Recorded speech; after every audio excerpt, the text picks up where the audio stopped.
పక్కన సురేష్ శెట్కర్ గారు, ఇంకొక పక్కన డాక్టర్ సంజీవరెడ్డి గారు 2 కళ్ళలాగా అభివృద్ధిని చెయ్యాలనుకుంటున్నారు. వాళ్ళిద్దరు నాకు అత్యంత ఆప్తులు.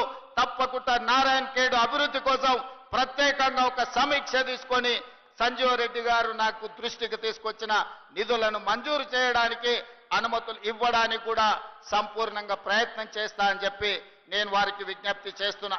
అదేవిధంగా దామోదర్ రాజనరసింహ గారు నా దృష్టికి తెచ్చిన 2 నేషనల్ హైవేలని, అండర్ పాస్ల గురించి 2 నేషనల్ హైవేల మీద యాక్సిడెంట్ అవ్వడం, లేకపోతే ప్రజలు చచ్చిపోవడం కూడా వారు ఇప్పుడు దృష్టికి తీసుకొచ్చారు. తప్పకుండా ఈ నేషనల్ హైవేస్ లో ఉండే అండర్ పాస్ల విషయంలో కేంద్ర ప్రభుత్వంతో మాట్లాడి నిధులు తీసుకొచ్చి తప్పకుండా ఈ ప్రాంత అభివృద్ధి కోసం నా వంతు సహకారాన్ని మీకు అందిస్తానని చెప్పి నేను విజ్ఞప్తి చేస్తున్నా.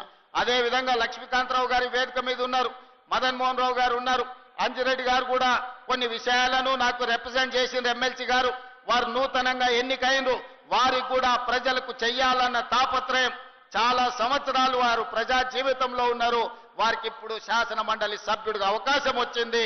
తన వంతు అభివృద్ధి కార్యక్రమాలలో భాగస్వామి కావాలి అని వారు విజ్ఞప్తులు ఇచ్చిండ్రు. తప్పకుండా వాటిని కూడా పరిశీలించి అవసరమైన నిధులను మంజూరు చేయడానికి నేను ప్రయత్నం చేస్తాను. అదేవిధంగా ఈ మెదక్ జిల్లాలో ఈరోజు పటాన్చెరు పారిశ్రామిక ప్రాంతం ఒక మినీ ఇండియా లాంటిది. ఆ మినీ ఇండియాను ఆనాడు ఇందిరమ్మ మంజూరు చేయబట్టి దేశం నలుమూలలో ఉన్న కార్మికులు ఎవరైనా ఏ ప్రాంతం వారైనా కడుపు చేత పట్టుకొని పటాన్చెరు ప్రాంతంలో వస్తే బ్రతకడానికి అవకాశాన్ని కల్పించి మీరు ఆదరించిండ్రు. ఒక మినీ ఇండియాకు ఈ మెదక్ ప్రాంతమే ప్రాతినిధ్యం వహిస్తుందన్న సంగతి ఈ సందర్భంగా మనం గుర్తు చేసుకోవాలి. ఈ రోజు ఈ మెదక్ జిల్లాలో బిహెచ్ఎల్ కావచ్చు, బీడీఎల్ కావచ్చు, ఇక్రిసాట్ కావచ్చు, ఈనాడు మనం అభివృద్ధి చేసుకుంటున్న నిమ్స్ కావచ్చు, ఇవన్నీ కూడా కాంగ్రెస్ పార్టీ అధికారంలో ఉన్నప్పుడు, ఇందిరమ్మ ప్రధానమంత్రిగా ఉన్నప్పుడు జరిగిన అభివృద్ధి కార్యక్రమాలే. భవిష్యత్తులో కూడా ఈ అభివృద్ధి కార్యక్రమాలను ముందుకు తీసుకెళ్లే బాధ్యత మా ప్రభుత్వం తీసుకుంటుంది. ఈ మెదక్ జిల్లా ప్రాంతంలో అవసరమైన సాగునీరు గాని, తాగునీరు గాని, పరిశ్రమల యొక్క అభివృద్ధి గాని, పారిశ్రామిక వాడల కోసం కేటాయించే నిధులు గాని తప్పకుండా మేము మంజూరు చేస్తాం. అదేవిధంగా వెనకాల నుంచి జగ్గన్న చిట్టి అందిస్తూనే ఉన్నాడు. దామన్న చెప్పిండు, జగ్గన్న చిట్టిస్తూనే ఉన్నాడు. సింగూరు ఒక మంచి పర్యాటక ప్రాంతం.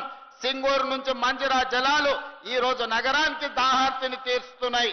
తప్పకుండా ఈ సింగూరు ప్రాజెక్టును 100% ఒక మంచి టూరిజం కింద, ఎకో టూరిజం కింద ఆ సింగూరు జలాలు హైదరాబాద్ ప్రజలు ఏదైతే దాహార్తిని తీరుస్తుండ్రో సింగూరు యొక్క అభివృద్ధి కార్యక్రమాలకు కూడా నిధులు మంజూరు చేసి ప్రత్యేకమైన సమీక్ష చేసి ఈ అభివృద్ధి కార్యక్రమాలను ముందుకు తీసుకెళ్తామని చెప్పి నేను ఈ సందర్భంగా తెలియజేస్తున్నా.